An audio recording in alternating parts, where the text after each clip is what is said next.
Hello friends, किसी भी language को सीखने के लिए उसके बेसिक कंसेप्ट्स की जानकारी होना बहुत आवश्यक है।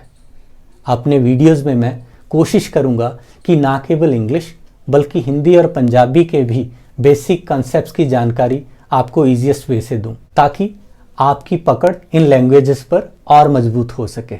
अपने टॉपिक को शुरू करने से पहले आपसे निवेदन है कि आप मेरे चैनल को सब्सक्राइब करके मुझे अपने YouTube फैमिली का अटूट हिस्सा बना लें।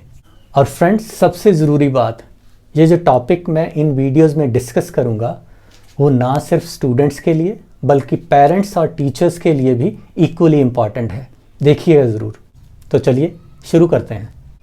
फ्रेंड्स, किसी भी भाषा की सबसे छोटी इकाई, the smallest unit of any language is letter. Hindi में अक्षर और पंजाबी में वर्ण या अक्षर। तो ये भाषा की सबसे छोटी इकाई होती है। फॉर एग्जाम्पल, मैं लेटर लेता हूं एक इंग्लिश का, ए, ये साउंड देता है अ या ए की। हिंदी में यही साउंड अक्षर अ देता है, पंजाबी में यही साउंड अक्षर एड़ा देता है। अब एक और मैं लेटर लूं बी, तो हिंदी में ये साउंड अक्षर ब देता है और पंजाबी में ये साउंड अक्षर बब्बा देता है। इसको बब्बा कहते हैं पंजाबी में।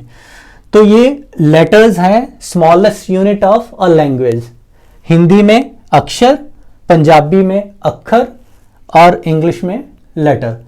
तो ये क्या हुए? साइन हुए। ये साउंड प्रोड्यूस करते हैं। These letters they produce sound. Friends, English के जो अल्फाबेट टेबल है उसमें 26 लेटर्स हैं।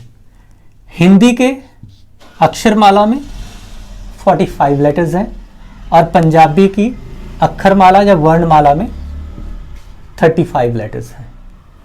अब ये different letters different sound produce करते हैं। जो साउंड प्रोड्यूस करते हैं उनके आधार पर इनको दो मेन भागों में बांटा जाता है। These letters, they are divided into two sections mainly on the basis of the sound they produce. वो हो जाते हैं, कैटेगरी है vowel and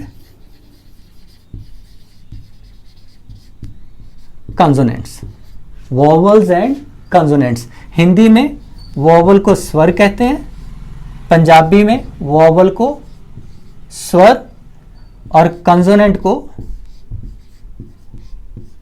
व्यंजन।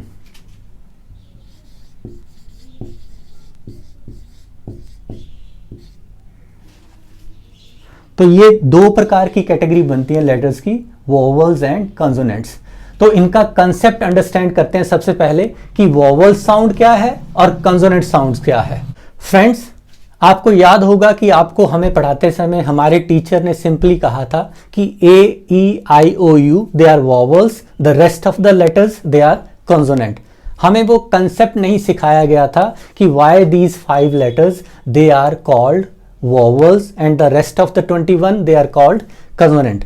चलिए आज वही कंसेप्ट हम समझने की कोशिश करते हैं कि क्यों वो 5 लेटर्स जो इंग्लिश के हैं, ए, ई, आई, ओ, यू, उनको वोवल्स कहा जाता है। तो अगर मैं बात करूं ए, ई, आई, ओ, यू, तो इनको वोवल्स कहा गया है इनकी साउंड के आधार पर जो ये प्रोड्यूस करते हैं। The sounds they produce on the basis of that sound, these letters they are called vowels.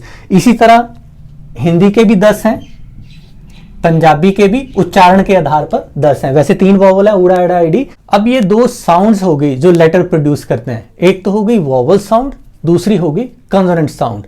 और फ्रेंड्स, ये जो वोवल और कंसोनेंट का कंसेप्ट है ये हिंदी की वर्णमाला पे भी अप्लाई होता है और पंजाबी में भी। इन अक्षर को बोलते समय आवाज सीधी हमारे गले से बाहर आती है, उनको स्वर कहते हैं। और जिन अक्षर को बोलते समय हमें गले के साथ साथ मुंह के बाकी हिस्से जैसे कि अपनी टीथ, टंग या लिप्स का प्रयोग करना पड़े, उन अक्षरों को पंजाबी में व्यंजन कहते हैं।